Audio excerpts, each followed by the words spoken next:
இன்று என்னுடைய அன்பு சகோதரர் அவர் எப்பவுமே என்னை அப்பா அப்பான்னு கூப்பிடுவார். அந்த வார்த்தையிலே பாதி ஏமாத்திடுறாருன்னு வச்சுக்கோங்க. அதனால் அப்பா அப்பான்னு கூப்பிடுவார் உரிமையோட. நேற்று வந்தார். நேற்று வந்து இன்றைக்கி ஃபங்க்ஷன் வாங்க. எனக்கு அவர் 12ஆம் தேதி பிறந்தநாள்னு தெரியும். அதுக்கு ஒரு வாழ்த்து சொல்லிடலாம். நான் நாளைக்கு தான் ஊர்லேருந்து வரதா இருந்தேன். அங்கேருந்து வாழ்த்து சொல்லிடலான்னு நினச்சிக்கிட்டு இருந்தேன். பட் இருந்தாலும் என்னுடைய லக்குன்னு சொல்லணும் நான் வந்தது. ஏன் சொல்கிறேன்னா, இந்த இடத்துல இப்படி ஒரு ஃபங்க்ஷன் பண்ணுவார்ன்றது எதிர்பார்க்கல. It is a small gathering. இந்த கேதரிங் பண்ணுவார் நான் எதிர்பார்க்கல. அண்டு இப்போ கூட அந்த சகோதரர் சொல்லும்போது சொல்லிகிட்டு இருந்தார், இப்படி ப்ரோக்ராம்ஸ்லாம் குறைஞ்சி போச்சு, டிஜேன்னு இவர் சொன்னார். எல்லாத்துலேயுமே எல்லாமே குறைஞ்சி தான் போச்சு. நீங்கள் வந்து இவங்க நல்லா இருக்காங்க அவங்க நல்லா இருக்காங்கலாம் நினைக்கக்கூடாது. இப்போல்லாம் நிறைய டெக்னிக்கல் வைஸ் ரொம்ப அட்வான்ஸ் ஆகிட்டாங்க. அதனால தான் யாராவது எப்போயாவது உட்காந்து பேசிக்கிட்டு இருக்கும்போது, முந்தியெல்லாம் நம்ம வீட்டில் சாப்பிடும் போதோ இல்லைன்னா எப்போயோ ஈவினிங் மேலே இருக்கும் போதோ ஃபேமிலியோடு ஆடுவோம், ஏதோ ஒன்று செய்வோம் விளையாட்டான். இப்போ அதெல்லாம் செய்யறதுக்கு பயமாக இருக்குது. ஏன்னா அதெல்லாம் ரெக்கார்ட் பண்ணிட்டாங்கன்னா அது ஒரு ப்ரோக்ராம் ஆகிடுது அவங்களுக்கு, நிறைய ப்ரோக்ராம்ஸ். அதனால் நம்ம தான் கேர்ஃபுல்லாக இருக்கணும். அண்ட் இவருடைய பிறந்தநாளை வந்து இப்போ இந்த மாதிரி செய்கிறாருன்றது உண்மையிலே பாராட்டுக்குரிய விஷயம். பெரிய பெரிய ஆட்கள்லாம் யோசிக்கிறாங்க செய்கிறதுக்கு. ஒருவேளை பிறந்த நாள் கொண்டாடுவதற்கு யோசிப்பாங்க, அதை ஒத்துக்கிறேன். பட் மேடை கலைஞர்களுக்கு ஒரு உதவி பண்ணுறாருன்னா அது ஒரு நல்ல விஷயம். இப்போ நான்லாம் வந்து கலந்துக்கிட்டது எனக்கு வந்து எனக்கு ஒரு நாலேஜ் ஆச்சு. மேடையில் பாடுறவங்களுக்கு புக் பண்ணுறாங்க, கஷ்டப்படுறாங்களேன்றதுக்கு நம்ம இப்போ இவர்கிட்ட கூட கேட்டேன். முந்தி மாதிரி மேடை கலைஞர்களை எல்லா ப்ரோக்ராமும் கூப்பிடுவாங்க, இப்போ வந்து கூப்பிட்றது இல்லைன்ற மாதிரி சொன்னார். பட் அதான் ஆஃப்கோர்ஸ் விஞ்ஞான வளர்ச்சி நம்ம ஒத்துட்டு வரோம். இதைத்தான் சகோதரர் கமலஹாசன் முதல்ல சொன்னார். அப்போ வந்து ப்ரொடியூசர் இது சேம்பர், அப்போ சேம்பரில் வந்து நான்லாம் நடிகர் சங்க தலைவராக இருக்கேன். சேம்பரில் வந்து எங்களுக்கு ஒரு ரூல் போட்டாங்க, எல்லோரும் சேம்பருக்கு வந்துடணும், சேம்பர்லேருந்து நடந்து போகிறோம் அப்படின்னு சொல்லியிருந்தாங்க. நான் அதனால் சேம்பரில் ஆளுங்களை கூட்டுறதுக்கு, ஏன்னா ரஜினி சார் கமலஹாசன் இவங்களெல்லாம் கூப்பிட்றதுக்காக இருந்தோம். அப்போ கமலஹாசனை பற்றி ப்ரொடியூசர்ஸ் திட்டிக்கிட்டு இருந்தாங்க. என்னன்னு கேட்டால், அவர் பாட்டுக்கு பேட்டி கொடுத்துருக்காரு, விஞ்ஞான வளர்ச்சியை யாரும் தடுக்க முடியாது, ஆனால் அது வளராமல் பார்த்து கொள்ள வேண்டும் சொல்கிறீங்க, இருந்தாலும் அது தவறு இப்படின்னு என்னமோ ஒரு இது அவருடைய போக்கில் சொல்லிட்டு போயிட்டார். ஆனால் அவர் வந்தார் மீட்டிங்க்கு, நான் போகிற ஊர்வலத்துக்கு வந்தார். எல்லாம் ப்ரொடியூசர்ஸ் கத்திக்கிட்டு இருந்தாங்க அவர். பட் அது வந்து பிற்காலத்தில் அது வந்து நியாயமாக போயிடுச்சு. கமலஹாசன் இப்போ சொல்லும் போது தப்பாக தெரிஞ்சுது. பட் அது பிற்காலத்தில் பார்த்திங்கன்னா கேசட் அது இதுன்னு வர ஆரம்பிச்சிருச்சு. அதனால தான் இப்போ யாரையாவது சத்தம் போட்டோம்னா யோசிச்சு செய்யுங்க, விஞ்ஞான வளர்ச்சி வேறு மாதிரி எதாவது ஆகிட போகுதுன்றதுக்கு சொன்னேன். இப்போ பார்த்திங்கன்னா ஏஐன்னு ஒன்று வந்திருக்கு. இறந்தவர்கள் கூட உயிரோடு இருக்கிற மாதிரியே பண்ணிவிடுவாங்க. அதுக்காக தான் நான் கூட சொன்னேன், ஒரே ஒரு 2-3 எஃபெக்ட் கொடுத்துட்றேன், ஆக்ட் பண்ணி அதில் போட்டு என்னை யூஸ் பண்ணிக்கோங்க. ஏன்னா எனக்கு இது வந்து ஷூட்டிங் வந்து நடித்து போகிறது வேலையே இல்லையே. இந்த ஏஐன்னு போட்ட உடனே அதுலேயே அவங்க வாய்ஸை கொண்டாந்துடுறாங்க, அதுலேயே அவங்க உருவத்தை கொண்டாந்துடுறாங்க. இப்போ கூட சொன்னாங்க, சகோதரர் விஜயகாந்துடைய உருவம் கொஞ்சம் டிஃப்ரென்ஸாக இருக்குது. கொஞ்சம் தானே டிஃப்ரென்ஸாக இருக்குது, அது சரியாயிடும் போக இந்த பக்கம் கொஞ்சம் இறங்கணும், இந்த பக்கம் ஏறணுன்றது நினைப்பாங்க. அதனால் விஞ்ஞான வளர்ச்சியை நம்ம ஏற்றுக்கிட்டு தான் ஆகணும். பட் விஞ்ஞான வளர்ச்சியில் கூட இவ்வளோ கேமரா இருக்க, என்ன விஞ்ஞான வளர்ச்சி வந்தாலும் நீங்கள் பாட்டுக்கு பேசுங்க நாங்கள் எடுத்துக்கிறோன்னு சொல்ல முடியாது. எதிர்க்க தான் லைவில் தான் எடுக்க முடியாது. ஸோ அட்லீஸ்ட் நம்ம இருக்கிற வரைக்கும் கொஞ்சம் லைவில் இருந்ததுன்னா எங்களுக்கெல்லாம் ஒரு வாய்ப்பு இருக்குது. இப்படி வந்துட்டு போகிறதுக்கு, உங்களை பார்க்குறதுக்கு, அதுக்கெல்லாம் ஒரு வாய்ப்பு வரும். இதே நான் ரொம்ப விஞ்ஞான வளர்ச்சின்னு சொல்லிக்கிட்டே இருந்தோம்னா, தமிழ் ஃபீல்டு மட்டும்தான் இப்படி. நீங்கள் வேணால் ஹெட்லைன்ஸாக கூட போட்டுக்குங்க, தமிழ் ஃபீல்டுக்கு மட்டும்தான் பேய் கதை பிசாசு கதையாக எடுத்துக்கிட்டு இருக்காங்க.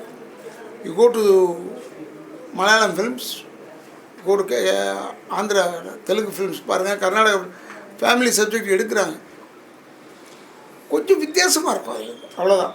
பழைய பாசமலர் எடுக்க முடியாது, பாசமலரில் கொஞ்சம் வித்தியாசமாக எடுக்க முடியும். அதனால் இந்த விஞ்ஞான வளர்ச்சியை நம்ம அக்செப்ட் பண்ணி தான் ஆகிறோம்.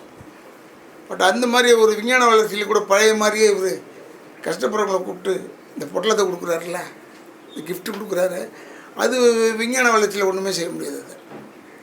அதை நேராக தான் கொடுத்தாங்க. அது ஐ ரியலி அப்ரிஷியேட்டிவ். அண்ட் ஏன்னா இங்கே இப்போ வந்து என்னென்னமோ போயிட்டுருக்கு, பேசுறதுக்கு பயமாக இருக்குது. ஏன் பேசுறதுக்கு பயமாக இருக்குன்னா, நம்ம லெவலுக்கு வச்சு தான் பேசுவோம். பட் சில பேர் பேசி ஈஸி கொஞ்சம் மாட்டிக்கிறாங்கல்ல, அது மாதிரிலாம் இல்லாமல்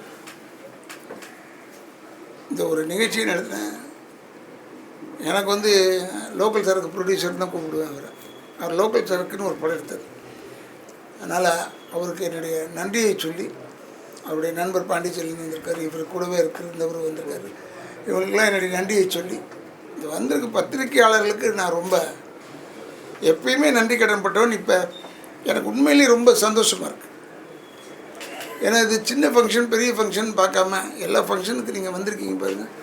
அதற்காக உங்களுக்கும் என்னுடைய பாராட்டுதலை இந்த இடத்தை அளித்திருப்பவர்களுக்கு என்னுடைய பாராட்டை தெரிவித்து, அடுத்த முறை இன்னும் ஒரு பெருசாக செய்வார். ஏன்னா வருஷம் செய்கிறாருன்னு சொன்னாங்க. அவங்க பிறந்த நாளே ஏண்டா வந்ததுன்னு நினைக்கக்கூடாது, அந்தளவுக்கு ஆகிடக்கூடாது. அதனால் அதை பெருசாக செய்யட்டும், எல்லோரும் நாங்களாம் வந்து கலந்துக்கிட்டு பெருமைப்படுத்துவோம் என்று மட்டும் சொல்லி என்னுடைய பிறந்தநாள் வாழ்த்துக்களை தெரிவித்து விடைபெறுகிறேன். நன்றி. எல்லோருக்கும் காலை வணக்கம். இன்று என்ன சொல்கிறது, ரொம்ப முக்கியமான நாள் என்னோடது. மேடை மெல்லிசை கலைஞர்களுக்கு ரொம்ப இன்றைக்கி வந்து பார்த்திங்கன்னா இந்த டிஜே மூலிமா ரொம்ப பாதிப்பாக இருக்கிறதுனால என்னோட தொண்டுகள் மற்றும் எந்த விஷயமா இருந்தாலும் ஃபஸ்ட்டு அவங்களுக்கு தான் போகும். ஏன்னா பாடுறவங்களும் இன்றைக்கி கீபோர்டு வாசிக்கிற கச்சேரிகளும் எல்லாம் செக்யூரிட்டி வேலை பார்க்குறாங்க. இன்றைக்கி செக்யூரிட்டி வேலையும் கிட்டத்தட்ட அதுக்கும் ரொம்ப கஷ்டப்பட்டு கேட்க நகர் டிப்போ சுற்றிலாம் வாழ்ந்துட்டுருக்காங்க. சொல்ல முடியாத சூழ்நிலையில் வாழ்ந்துட்டுருக்காங்க. இத்தனைக்கும் மேடை மெல்லிசை கலைஞர்கள் எதனால் வந்ததுன்னா இந்த டிஜேவால் வந்த ஒரு விஷயம் தான். ஏன்னா நானும் மேடை மெல்லிசைலேருந்து தான் வந்துடும். நானும் சரி, சத்யாவும் சரி, நாங்களாம் ஒரு பேட்ச். அதனால் நாங்கள் 2 பேரும் அங்கேருந்து வந்தவங்க தான். அதனால் எங்களுக்கு அந்த பெயின் தெரியும் எங்களுக்கு. அதனால் அவங்களாம் பார்க்கும்போது ரொம்ப கஷ்டமாக இருந்ததுனால முதல்ல கொரோனா டைமில் ஆரம்பித்த ஒரு விஷயம் அது. கிட்டத்தட்ட 17 மாவட்டங்களுக்கு போனோம் எங்களோட தயாரிப்பு நிறுவனம். என்னோடய சகோதரியும் மற்றும் என் மனைவியும் தான் அதுக்கு முழு ரெஸ்பான்சிபிலிட்டி. அவங்க ஆரம்பித்தது தான் அந்த இது எல்லாமே. கிட்டத்தட்ட ஒரு 17,000 பேருக்கு நாங்கள் தாண்டியிருப்போம் ஃபண்ட்ஸ். அந்தளவுக்கு ஆரம்பித்தோம், அப்படியே வந்தது. இன்றைக்கி வந்து என்னோடய பிறந்தநாள் அதுமா கடைசி தோட்டா. ஏன்னா இப்போ அது போயிட்டு இருக்கனால அப்பா வந்து என்னென்னா, நான் அப்பா தான் கூப்பிட்டு பழக்கம். நான் அங்கிளோ இல்லை அண்ணாவோ, நான் சினிமா இண்டஸ்ட்ரியில் உங்களுக்கு எல்லாருக்கும் தெரியும், அண்ணா தான் கூப்பிடுவாங்க. பட் நான் முதல்ல ஒருத்தரை நான் அப்பான்னு கூப்பிட்டது ஃபஸ்ட்டு அப்பா தான். அதனால் சென்டிமெண்ட்டாக இந்த வருடம் வந்து நான் அப்பா கூட டைம் ஸ்பெண்ட் பண்ண ஆசைப்பட்டேன். நான் நேற்றுக்கு அவர்கிட்டவே சொன்னேன், அப்பா நீ கண்டிப்பாக வரணும், நீங்கள் இருக்க பிஸி ஷெட்யூலில். பட் ஆனால் நேற்று தான் ஊர்லேருந்து வருது, பட் நாளைக்கு வர வேண்டியது. பட்டு வந்து இவ்வளோ தூரம் என்னை ப்ளஸ் பண்ணி என்னை ஆசீர்வதிச்சுக்காக ரொம்ப நன்றி. ஏன்னா அவர் கையால் இந்த வருஷம் இந்த நல்ல காரியங்கள் நான் தொடங்க வைக்கணும்னு ஆசைப்பட்டேன். இன்றைக்கி இந்த விஷயங்களில் நான் வருஷம் பண்ணிகிட்டு இருக்கோம். என்னோடய பிறந்தநாள்லேருந்து ஆரம்பித்து ஒரு 3 மாதம் நாங்கள் அந்த தொண்டு விஷயம்லாம் பண்ணிகிட்ருப்போம். கரெக்டாக செப்டம்பர் டு நவம்பர் பார்த்திங்கன்னா அடிக்கடி கிட்டத்தட்ட ஒரு 1000 பேர் நாங்கள் வந்து ஃபுல்லாக கவர் பண்ணுவோம். இதுதான் எங்கள் ஒர்க்கு, எங்களோட ட்ரஸ்ட்டோட கணக்கு. அதனால் அதோட ஆரம்பம் வந்து இன்றைக்கி வந்து அப்பா வந்து ஆரம்பிச்சிருக்காரு. என்னோடய குடும்ப நண்பர் திருமுருகன் சார் வந்திருக்காரு, புதுச்சேரி நுகர்வோர் சங்க தலைவர். அவர் எனக்காக காரைக்கால்லேருந்து வந்து அட்வொகேட் வேறு. அதனால் அங்கேருந்து இவ்வளோ தூரம் வந்திருக்காங்க. அதுக்கப்புறம் சில முக்கியமான பேர் சொல்ல முடியாது, எல்லாம் சில அரசாங்கத்துலேருந்துலாம் வந்திருக்காங்க. அதனால் மீடியாவில் சில விஷயம் சொல்ல முடியாது, அப்புறம் நான் சொல்லிடுறேன். வந்து அவ்வளோ தூரம் வந்திருக்காங்க, அதுக்கே ஒரு மிகப்பெரிய பிளெஸ்ஸிங். அதனால் அவங்க எல்லோரோட ஆசீர்வாதத்திலும், என்னோடய அப்பாவோட ஆசீர்வாதத்திலும், என்னோடய சகோதரியோட ஆசீர்வாதத்திலும், என்னோடய மனைவியோட ஆசீர்வாதத்திலும், என்னோடய தாய் தந்தையோட ஆசீர்வாதத்திலும் இந்த நடத்து விட்ட விஷயத்தில் இன்றைக்கி ஆரம்பிக்கிற விஷயத்தை அப்பா கையில் முதல்ல கொடுக்குறேன். ரொம்ப சந்தோஷமாக இருக்குது. ஏன்னா இன்றைக்கி காலையிலேருந்து பிளெஸ்ஸிங்ஸ் வந்து வந்துக்கிட்டே இருக்குது. பட் எதிர்பார்க்காத சில விஷயங்கள் சினிமா இண்டஸ்ட்ரியிலேருந்து என்னோடய இம்ப்ரூவ்மெண்ட் கிடச்சிருக்குன்றதை இன்றைக்கி நான் சில கால்ஸ் மூலிமா பார்த்தேன். அவர்கிட்ட பேச முடியுமா அப்படின்னு யோசிச்ச காலெலாம் உண்டு தயாரிப்பாளர்கிட்ட. அவரெல்லாம் ஃபோன் பண்ணி விஷ் பண்ணும்போது ஒவ்வொரு பிளெஸ்ஸிங்ஸாக இருந்தது. அதனால் படிப்படியாக முன்னேறின்னு இருக்கேன். அது வந்து மீடியாவோட ஆதரவும் சரி, மக்களோட ஆதரவு, அது மாதிரி அப்பா மாதிரி ஒரு ஜீனியஸோட பிளெஸ்ஸிங்ஸ் எல்லோரும் வந்து சரி. ஆனால் இந்த நேரத்தில் தயாரிப்பாளர் சங்கத்துக்கும் நன்றி சொல்லி, ஏன்னா அவங்க சைட்லேருந்து எனக்கு பிளெஸ்ஸிங்ஸ் வந்துட்டுருக்கு. ஒரு பக்கம் ஃபோன் பண்ணிகிட்டே இருக்காங்க, மெசேஜ் வந்துட்டு எனக்கு தயாரிப்பாளர் சங்கத்திலேருந்தும் முரளி சாருக்கு நன்றி சொல்லி, விஜய் முரளி சாருக்கு நன்றி சொல்லி, மற்றும் செக்ரட்டரி ட்ரெஷர் எல்லாருக்கும் நன்றி சொல்கிறேன். மேலும் என்னோட நான் வளர்ந்த இடம், நான் ஹாரிஸ் ஜெயராஜ் வித்யாசாகரில் வளர்ந்த இடம் சங்கர் கணேஷ் சாருக்கு. ஏன்னா 99 அவர்கிட்ட தான் நான் முதல்ல நான் அசிஸ்டண்ட்டாக சேர்ந்தேன். அங்கேருந்து வந்த பயணத்தில் இன்றைக்கி அது வர முடியாத சூழ்நிலை, உடம்பு சரியில்லை இருக்குது. அதனால் வந்து அவரோட ஆசீர்வாதம், குருவோட ஆசீர்வாதம் ரொம்ப முக்கியம். மாதா பிதா குரு தெய்வம்னு சொல்லுவாங்க. அதனால் அவரோட ஆசீர்வாதத்தை சொல்லி இன்றைக்கி வந்திருக்காங்க. நல்ல இந்த மேடை கலைஞர் எல்லாமே நீங்கள் இது மூலியமாக நீங்கள் நிறைய பேர் சொல்லலாம். ஏன்னா மேடை கச்சேரிலாம் போச்சு இன்றைக்கி, ரொம்ப ஒன்றுமே இல்லை இன்றைக்கி. நாங்கள் அதில் எஸ்கேப் ஆன சில ஆட்கள் நாங்கள் வந்து ரொம்ப வந்ததில் நான் சத்யா சார்லாம் வந்து அவரும் ரொம்ப கஷ்டப்பட்டுலாம் வந்திருக்காரு. அவர் கதை பெருசு. ஆனால் பட் இருந்தாலும் அவரை பார்த்து சில விஷயம் புறாமப்படுவேன். ஏன்னா அரண்மனையெல்லாம் அப்படி பண்ணியிருப்பார் ஸ்கோர். நான் அவர்கிட்ட அடிக்கடி சொல்ல இருக்கும். அது மாதிரி என்னோடய பாட்டும் கேட்டு ஃபோன் பண்ணி ராஜேஷ் நல்லா பண்ணிக்கிறேன். நான் எங்களோட டிஸ்கஷன் ஒரு அன்பு கலந்த என்ன சொல்கிறது, நட்புக்கு மீறி ஒரு விஷயங்கள் இருக்குது. அதனால் இன்றைக்கி வந்த நபர்கள் பார்த்திங்கன்னா அவங்களால செக்யூரிட்டி வேலை, ஹவுஸ் கீப்பிங் வேலை, பாடுறதெல்லாம் விட்டுட்டு என்ன அவங்களுக்கு ஆர்டரே வரமாட்டேங்குது. கேட்டால் அந்த மண்டபத்தில் டிஜே கொடுத்துட்டோம் வாங்கணும். அதனால கச்சேரிகள் வராதனால இந்த ஆட்களுக்கெல்லாம் வரவே மாட்டேங்குது. முடிஞ்சால் இந்த மீடியா மூலிமா அவங்களுக்கு வாழ்வாதாரத்துக்கு ஏதாவது நீங்கள் கவர்மெண்ட்டுக்கு சொன்னால் ஹெல்ப்பாக இருக்கும், கொஞ்சம் ஹெல்ப்பாக இருக்கும் குறைஞ்சிருக்கு. ஏன்னா அதுதான் நான் இவ்வளோ தூரம் பேசணும்னு அவசியம் இல்லை. பட் நான் பிறந்தநாளை முன்னிட்டு முடிச்சுட்டு நான் போயிட்டேன். பட் நான் பேசும்போது அப்பா வச்சுட்டு பேசும்போது ஸ்ட்ராங்காக இருக்கும்ல.